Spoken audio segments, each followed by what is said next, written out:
Hello, hello. So showing off the book. My new review for this week is on Laurell K. Strange Candy. For those who couldn't see it, yeah, it's a little price tag sticker right there. Don't judge me. um, this week in literature, this is definitely the book that I would say check out if you're a big fan of Hamilton. I know it's the second week I've done a review on another Laurell K. book. This is actually a collection of short stories. For those of you who are used to reading more novels than they are short stories, never discredit short stories. I do think they're not less of a challenge. In some ways, some people say they're more of a challenge because you have to do you have to create a character and take them through a journey in a much shorter time than you do when you have the luxury of a novel. You have to bring them through many different aspects same things that you would do in a novel, but you have a much longer time to do it in a novel. You can have mess ups in a novel. You know, times where things really aren't important, but they happened. And eventually they overall influence the character. Whereas here, every event is very important. You kind of got to keep the ball rolling in a short story. You don't really have time to like let plants grow, kind of thing. You have to kind of plant the seed, water, and it's already growing. Whereas with a novel, you can let it gradually unfold for the reader. With this collection, it actually shows a bigger variety. It actually surprised me what her actual favorite kind of writing is, which I always thought was the horror romances, the Anita Blake series are, or even the other series, the Fairy series, the Gentry series, like Mary Gentry series, maybe that she does, which I want to read, haven't got a chance to start. So bad. But with this one in particular, um, I found out that she likes writing in fantasy. The whole Lord of the Rings, Tolkien kind of thing. You know, that whole vibe, Hobbit, dealing with a idea that there are wizards and there are bards and there are swordsmen. It's written almost in different land altogether. It's not Earth, so to speak.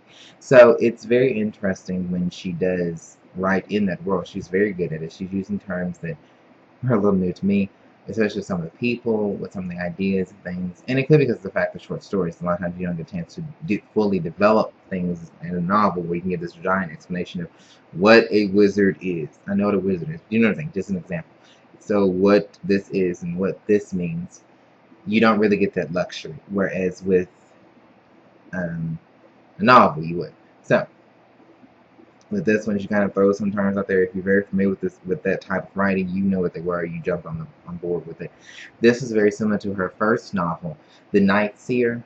I have not read that one, and from what I first heard about it, was that a lot of people didn't like it, and I think it was because it was written in that fantasy thing. But I think what happened was after Nita Blake did so well, and they came back and they started reading the Mary Gentry series, and then they kind of found out, hey, she's a talented writer. They came back and they read the story, and then I think they maybe gave it a second chance. And even people who hadn't heard of her, I think that because of her fame, they kind of looked at all of her books as a whole, and they found the series, and they really liked it. But she's never written anything else on it. But she's only written one novel on that one.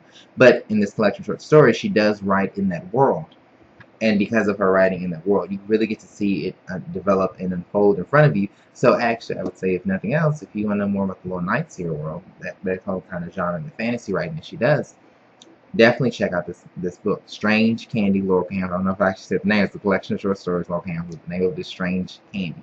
Okay. So I would definitely say check it out. She does it. There's actually 2 Anita Blake stories in it. And it's actually the first time Anita Blake ever appeared on paper from her. So it was before the invention of Jean Claude and all the other love interest and the worries in her life. All she had was this idea, even before she became a marshal. So this is before it. Now keep in mind, before as in the author had not thought about adding in that aspect to the character, not technically like before she became a U.S. Marshal, if that makes sense.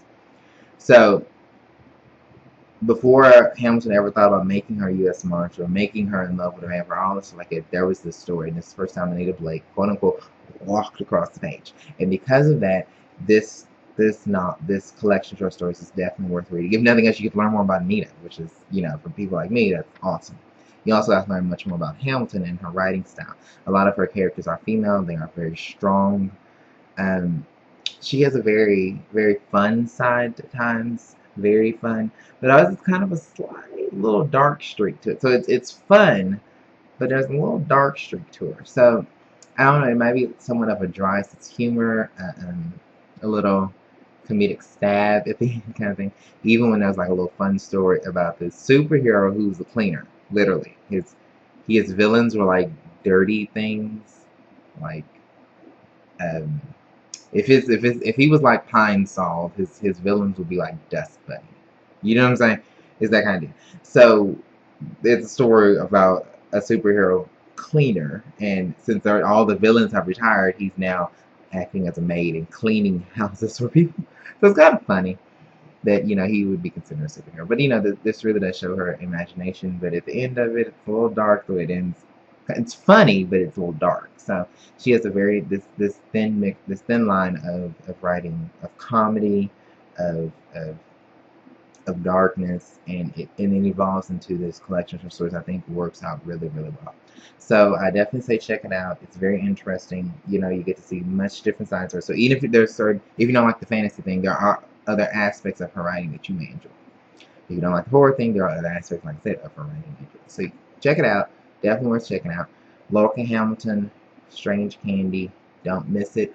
Also, if you go to our website, I have a list of all the new books and stuff that are coming out. Some of the most popular ones in there. Last week, if I'm not mistaken, it was the Fade to Black series, or Fade to Gray series, or something like that. Something to do with gray. And 50 Shades of Grey, and also those are like the most popular books right now. They've even been released as a trilogy. So, maybe movie book, movie thing coming out, TV show-ish. Maybe just really popular reading. Hey, check them out. They sound like they might be pretty good. Definitely gonna check out one for myself, and I'll let you know how it turns out. Alright, check you later. This is the literature review. Once again, Laurell K. Hamilton, Strange Candy. Don't miss it. This is Twisty. Check you later.